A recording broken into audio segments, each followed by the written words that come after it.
Welcome back to InSift channel. Did you know 94% of executives say internal complexity is killing their growth? Most of us try to win by adding more, but the world's most successful teams do the exact opposite. Today, we're breaking down the hidden strategy of smart subtraction and how simplicity can become your greatest competitive advantage.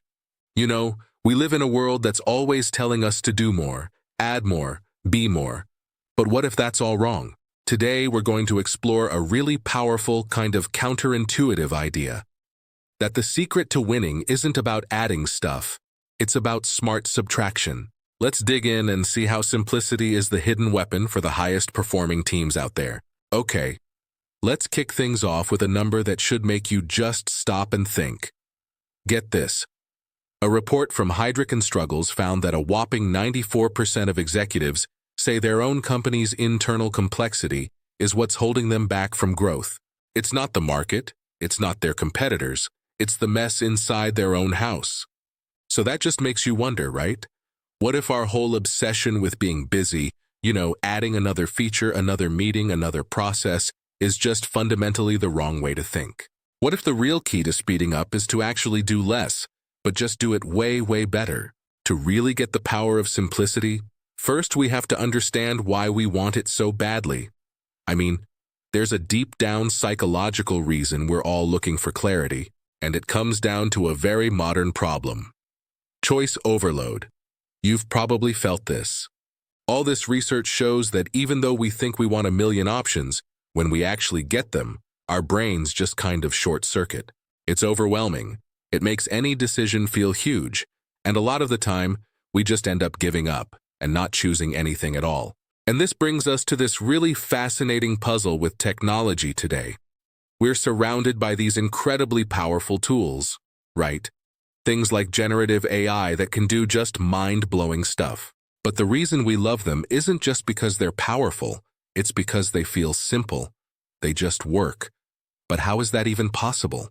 Well, to solve that puzzle, we've got to pop the hood and look at a fundamental law of how these things are designed.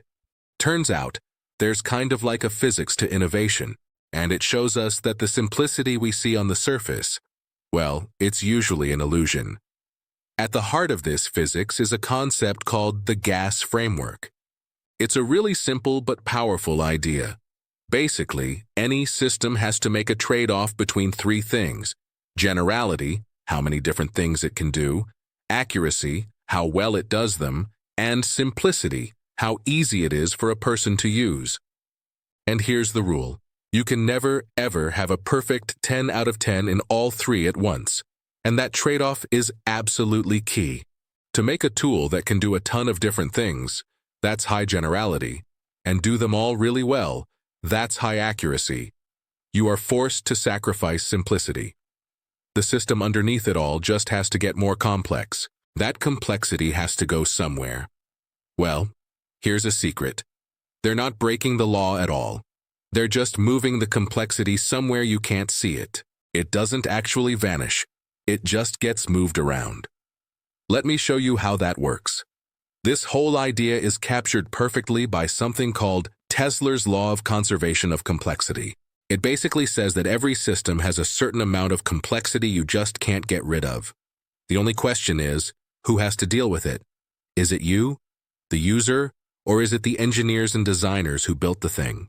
In this right here is where all that complexity goes. For you, the user, it's just a simple chat box. But for the company that built it, it's this gigantic hidden world of massive infrastructure, crazy data pipelines, model risk frameworks, and whole armies of specialized teams. All of that work is happening behind the curtain just to make your experience feel totally effortless. The complexity gets absorbed by the organization, not by you. Okay, so that's the theory, right? We get it. But how do we actually use this in our own work? So let's shift gears and look at a practical toolkit from John Maeda at MIT, who came up with a set of laws for managing all this complexity.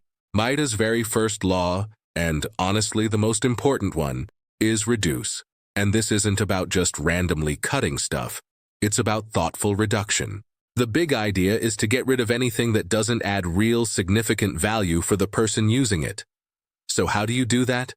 Well, Meta gives us this great little acronym, SHE. First, shrink it. Smaller things just create lower expectations, which makes them way easier to satisfy.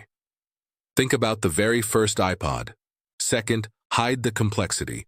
You know, like a Swiss Army knife, you only show the one tool that's needed in that exact moment. And finally, embody quality. Use great design and materials so that even if it's simple, it feels valuable, not cheap. Now let's talk about the payoff, because this isn't just about making things look clean and pretty.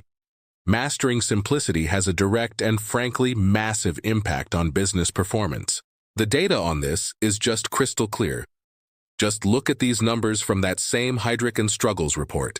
In what they call high-accelerating companies, 56% of employees said their processes were efficient. Now compare that to the low-accelerating companies, only 20%. I mean, that's not a gap, that's a chasm, and it's all driven by simplicity. And here's the real kicker. The total simplicity score between those high flyers and the ones lagging behind is a full 52 percentage points different. Simplicity isn't just some nice-to-have thing, it is a core, measurable difference maker in the world's best companies. So why doesn't every company do this? Well, as the legendary CEO Jack Welch pointed out, there's a real cultural fear around it. People worry that if they make things simple, other people will think they're simple-minded. But the truth is, it's the exact opposite. To achieve true, elegant simplicity, that is a sign of deep intelligence and incredible discipline. So I'll leave you with this question to think about. The real art of simplicity is maximizing the amount of work you choose not to do. So what's one report, one meeting, or one process your team could just eliminate tomorrow to make room for the stuff that actually matters? The real art of simplicity is maximizing the amount of work you choose not to do. I hope these frameworks help you find clarity in your own projects. What can you subtract today to make room for what actually matters? Let me know in the comments below. Thank you for watching InSift, your home for condensed insights on wealth and growth. Hit that subscribe button to keep sharpening your edge, and I'll see you back here very soon.